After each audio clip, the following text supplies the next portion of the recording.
Hi, everybody. This is Bill Owen behind the microphone for another podcast. We haven't gotten together for a while, and we talked today about World War II, memories of World War II. Earlier, I did a podcast about rationing, or rationing, as some people said, during World War II. That was kind of interesting. 2 gallons a week of gasoline. We talked about sugar and coffee and rubber being rationed and so on. And today we're going to talk about other memories of World War II. And to get started, it's kind of interesting to find out. If you ask somebody who the Axis powers were, they naturally would say Germany, Italy, and Japan. But there were actually 6 other nations, believe it or not, that were members of the Axis. Hungary, Romania, and Bulgaria actually declared war on the U.S. And then there was Albania, which was a puppet government, and Thailand, which was a puppet of the Japanese, and Finland, which was associated with the Nazis because they were fighting the Soviets. So they had 6 other, bringing it to a total of 9 Axis powers. There was a term that comes to mind right away when talk about World War II called a short snorter. What was a short snorter? Well, it was GI's proof of extensive traveling during the war. Consisted of local paper currency, autographed by other GIs, or bar tabs signed by a bartender. They were attached to one another, clipped, glued, or taped, so they could be scrolled, and often it was headed by a U.S. dollar bill. One tradition dictated that the person in a bar with the shortest short snorter had to buy a round of drinks. And the generals of World War II. The first general of the armies of the United States, you'd think would have been George Washington, but that title was given to him later. John J. Pershing had the title conferred on him after World War I. It wasn't until 1976 that Washington was posthumously given that rank. And then in 1899, after the Spanish-American War, George Dewey was accorded a similar rank for the naval branch as Admiral of the Navy. And it's worth remembering that during the war, 4 men were promoted to the ranks of 5-star general. 5 stars, that's a lot on your shoulder. George Marshall, who also became Secretary of State, Douglas MacArthur in the Asiatic region of war, and Dwight D. Eisenhower in the European theater, and from the Air Force, and then the Air Corps in those days was Henry Hap Arnold. At the same time, the rank of Fleet Admiral was conferred on William D. Leahy, Ernest J. King, and Chester W. Nimitz. And later, Omar Bradley, famous for his tank warfare, he got a 5th star, and William F. Bull Halsey was made Fleet Admiral. So those are some of the early memories about World War II from our side. And on the other side, of course, Adolf Hitler, the head of Germany and a ferocious leader. Hermann Goering was his second in command, and he had been an ace during World War I for the German Luftwaffe, and he was second only to Hitler. Paul Goebbels, in charge of propaganda, and then there were Rudolf Hess, a deputy, and Martin Bormann, his private secretary, and Alfred Rosenberg, who was an aide to Hitler. And on the military side, Wilhelm Keitel was in command of the military, Erwin Rommel, the so-called Desert Fox, and Karl Dönitz of the Navy. He surrendered. He was the one that actually turned over Germany at the end of World War II, May of 1945. And of course, there was the Heinrich Himmler, who headed the dreaded SS, which stood for Schutzstaffel, which means protection squadron. And the infamous Reinhard Heydrich was an SS leader, and he was assassinated by Czech and Slovak soldiers. And by the way, the Gestapo and SS are 2 different things. Gestapo, which stood for the Secret State Police, was actually under the SS. And other Nazi leaders, Albert Speer in industry, and Josef Mengele, medical experimentation, Joachim von Ribbentrop, the diplomat. There was Adolf Eichmann, who escaped from the Allies in 1945. He was tracked down by the Israeli intelligence agency Mossad in Argentina, and he was taken back to Israel, tried in 1962, and hanged. And another Nazi leader of note was Franz von Papen, who was sentenced to prison. He escaped hanging after the Nuremberg trials. The Maginot Line. Remember what the Maginot Line was all about? Well, it was a line. It turned out to be not very effective. But the Maginot Line was put in by France at the beginning of World War II with defense lines that proved very ineffective. France's line stretched from Switzerland to Belgium along the border with Germany, and the German counterpart was called the Siegfried Line. And that faced it. But what the Germans did, they just went around the line. So it proved to be very, very ineffective. Oh, here are some names from the war. Some of you old-timers might remember. Leon Henderson, head of the OPA, the Office of Price Administration, set up to regulate prices in the U.S. There was Donald Nelson. He was head of the War Production Board, a very important post responsible for putting our economy on a war footing. And then Husband Kimmel. Remember that name? Admiral in charge of the U.S. fleet that was attacked at Pearl Harbor. Admiral Kimmel. And he was retired 2 months after the attack, along with the man in charge of the Army, General Walter Short. And see, what other names you're going to think of at that period? Oh, Semyon Timoshenko. He was the Soviet leader and general. And Draza Mihailovich. He was the leader of the Yugoslav guerrillas, who eventually fought against another guerrilla leader, Josip Broz Tito, the famous Tito. And let's see. Oh, here's a name that comes to mind. Henry Stimson, along with Frank Knox. Something about those two men is interesting. They were the only Republicans in the cabinet of President Roosevelt. Stimson and Knox. Frank Knox, by the way, was the Republican vice presidential candidate in 1936 when he and running mate Alf Landon lost to FDR and John Nance Garner. Now, here's the name of another U.S. general from World War II with a very, I'd say, intimidating name, Slam Marshall, for his initials Samuel Lyman Atwood Marshall, S-L-A-M. He was a noted military journalist of the era, Slam Marshall. And now we come to the great U.S. fighter planes of World War II. The P-39 era Cobra, built by Bell Aircraft, was very successful in combat. And the Russian Air Force in particular really loved it, the P-39. There was the glamorous P-40 Warhawk with its famous shark mouth nose art. It flew extensively in Burma with the Flying Tigers, led by General Claude Chennault, built by Curtiss.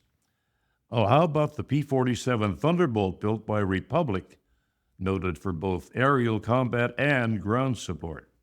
And there was the P-51 from North American Aviation, the revered Mustang, so effective, especially in Europe. My cousin and idol, Colonel Arthur Owen, flew one in combat. It was shot down over France. Fortunately, Art survived, and with the assistance of the French underground, made his way back to England to fight again. And now we come to my favorite plane through the eyes of a young boy growing up during the war, the Lockheed P-38 Lightning, with its twin engines and twin booms, so feared by the Germans that they dubbed it the fork-tailed demon, though its greatest use actually was in the Pacific War theater. And the U.S. Navy had a famous plane called the Hellcat, built by Grumman. When our 8th grade class back in Bismarck, North Dakota, was told to come up with a class nickname, we chose Hellcats. But the principal vetoed it, saying, "Oh, that's an inappropriate word."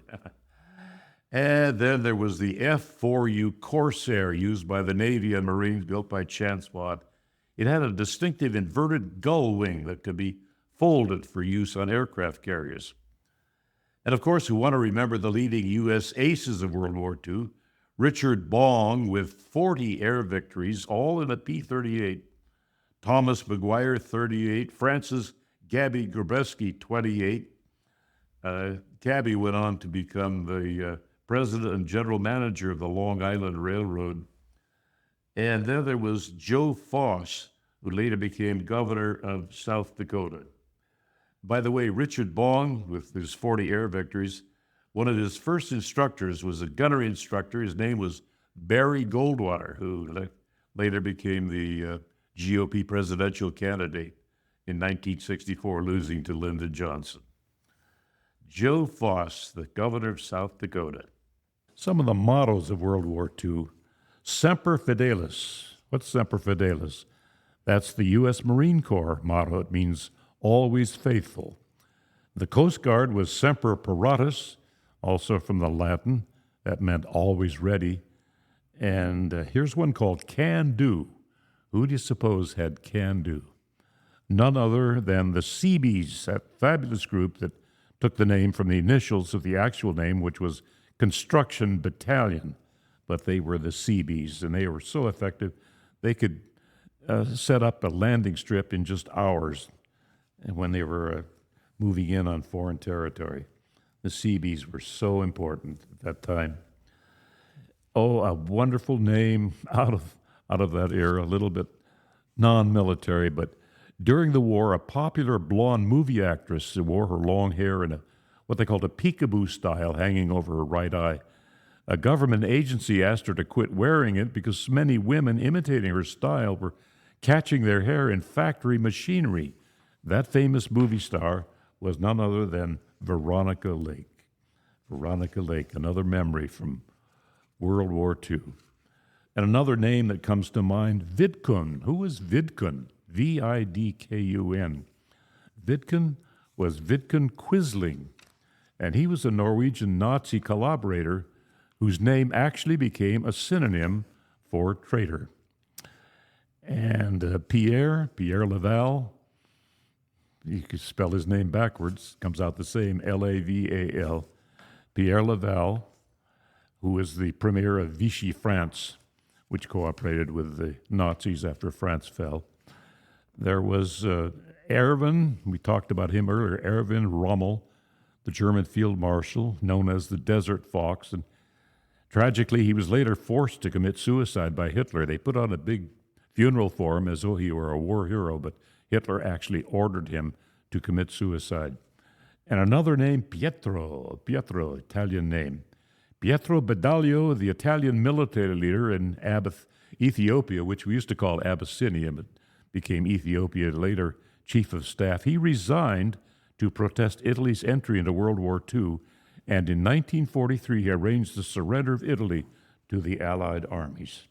Those are some names of interest back then. One more comes to mind while we're on the subject of names.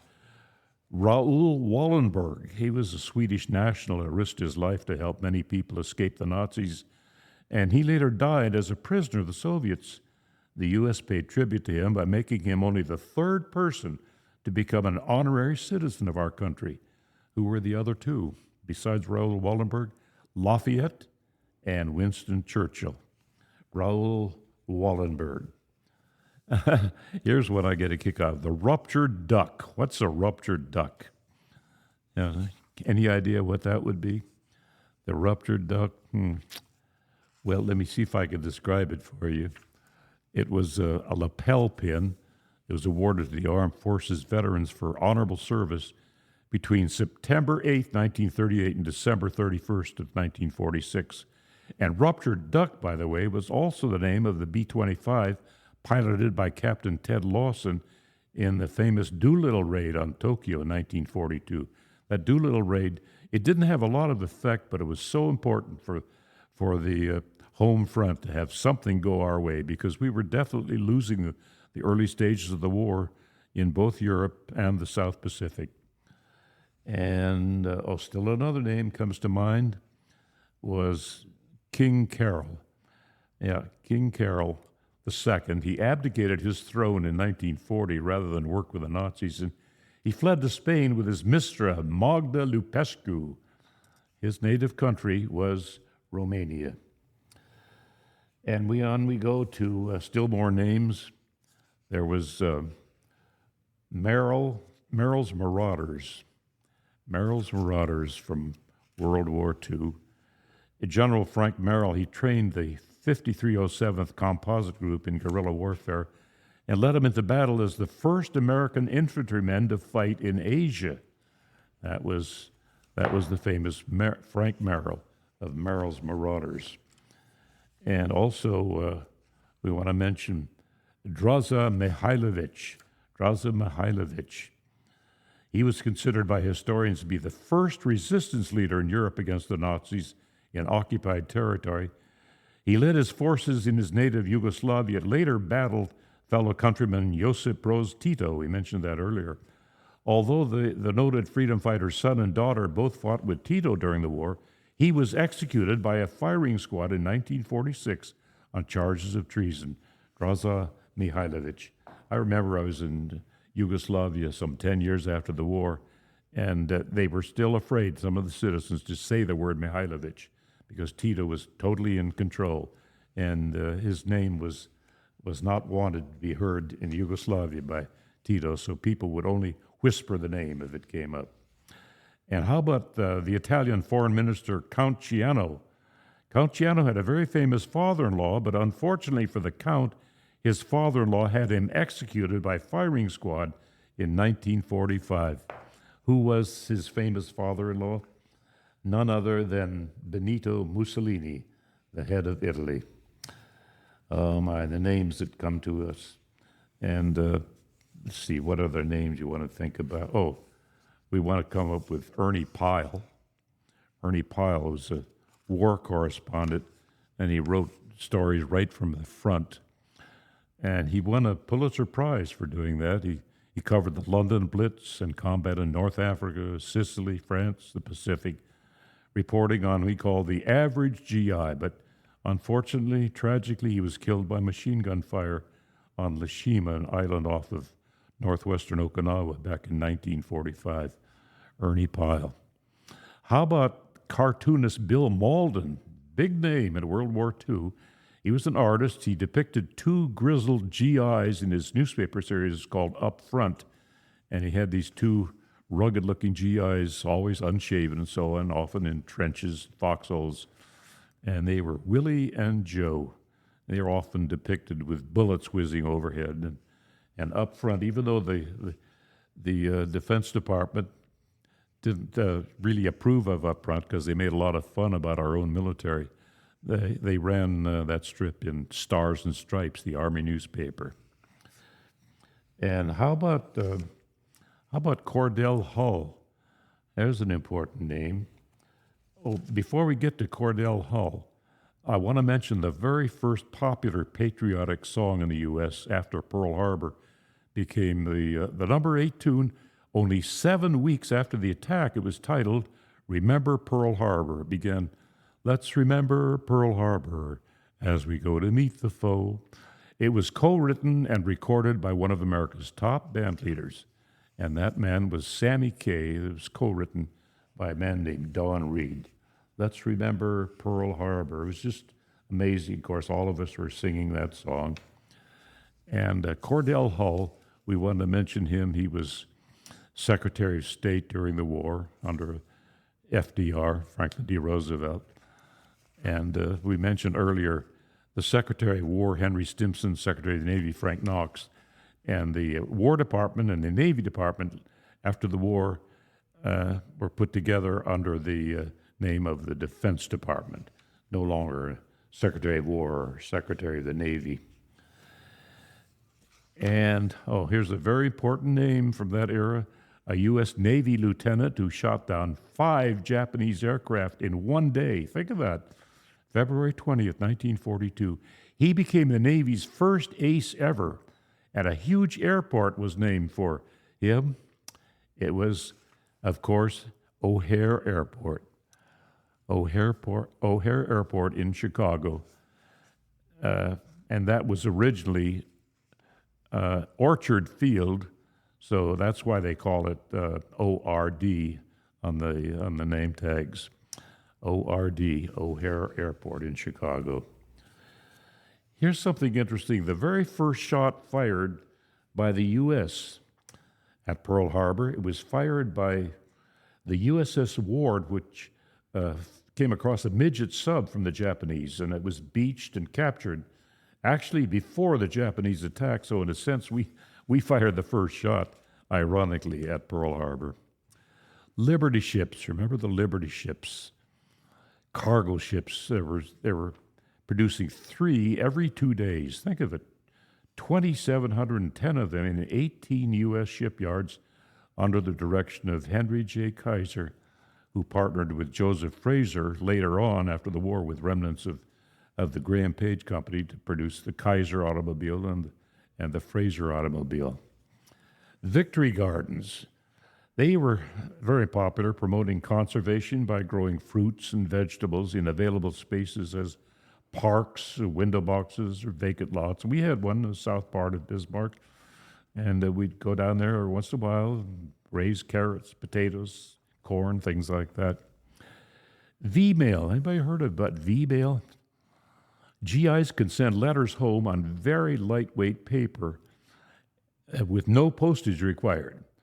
And these letters could be censored by cutting out the paper itself or blacking it out for purposes of security. They didn't want anybody looking at those letters from the other side.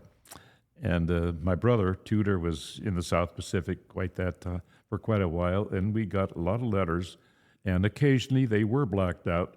If he made any kind of a mention of where they were or anything like that, that was blacked out or cut out. The phrases of World War II, is this trip necessary? You heard that all the time. They wanted you to cut down on your travel to conserve rubber and gasoline. How about the walls have ears? I guess you still hear that today. That was the fear of lurking saboteurs. They might overhear somebody say something about it. Yeah, my son is going to San Francisco to ship out. No. They don't want that. The walls do have ears. Another similar line, self-explanatory, I think. Loose lips sink ships. How about Kilroy was here? There's one. Young people probably never heard of it, but it was a little cartoon you could draw so easily by, even if you weren't an artist yourself, a bald-headed man with his nose peeking over a wall. What it was evidence that somebody was here before you. So you'd be opening up a package or something, and there would be Kilroy was here. And wartime, when you hear the radio announcers back in those days, instead of saying it's 10 o'clock Eastern Daylight Time or Eastern Saving Time, they'd say it's 10 o'clock Eastern Wartime.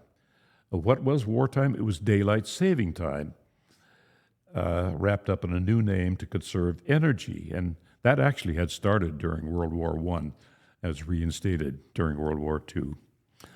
Another notable name, General Anthony McAuliffe. During the Battle of the Bulge, the Nazis demanded he surrender. They had him pretty well surrounded in Bastogne, 1944, Bastogne, France. And his reply to the Nazis was, it'd be an American that would say this, nuts, nuts. And in concluding our talk about memories of World War II, let's remember some of the songs. We talked about Let's Remember Pearl Harbor. As we go to meet the foe, let's remember Pearl Harbor. As we did the Alamo. That was very well done song by Sammy Kaye, 7 weeks after the attack on Pearl Harbor. There was the Boogie Woogie Bugle Boy of Company B, a big hit for the Andrews Sisters. The Ballad of Roger Young. Roger Young, shines the name of Roger Young, fought and died for the men he marched among. There was Vera Lynn with a couple of big hits, We'll Meet Again and The White Cliffs of Dover. There'll be bluebirds over the white cliffs of Dover. Tomorrow, just you wait and see. How about Don't Sit Under the Apple Tree? There was Praise the Lord and Pass the Ammunition. Rosie the Riveter. There was Auf Wiedersehen, Sweetheart. A few more. Bell-bottom trousers, coat of navy blue. She loved her sailor, and he loved her too.